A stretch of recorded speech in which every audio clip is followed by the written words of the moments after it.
If you trip with that little bit there, you can hit on that bar. Back on her feet, 74-year-old Ivy Thurston and her friend Iris are inspecting the pavement outside their retirement home in Salisbury.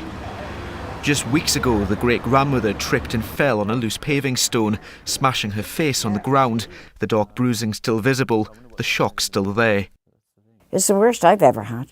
I mean, often you can trip and steady yourself, but to actually just go down in a split second and hear the crash, hear the bang and feel the face swell. It was like someone was blowing it up. Wiltshire Council carried out repairs afterwards. It's spending over £21 million on improving its streets and roads this year. Where there's blame, there's often a claim, and payouts have ranged from a couple of £100s to tens of thousands.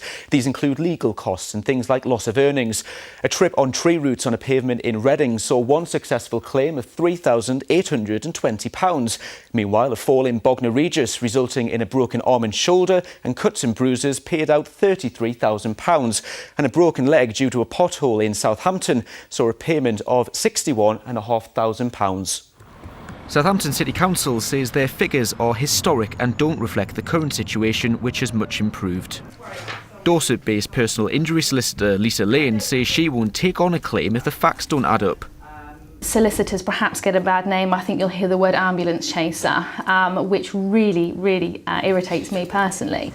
Often I see people that their lives are really seriously affected, and you have to look at the knock-on effect of their injury. Back in Salisbury, Ivy and her friends have started a campaign calling for safer streets. She's now put in a claim, but says she's speaking out in the hope it will prevent others from falling over and injuring themselves badly. Chris Robinson, BBC South Today.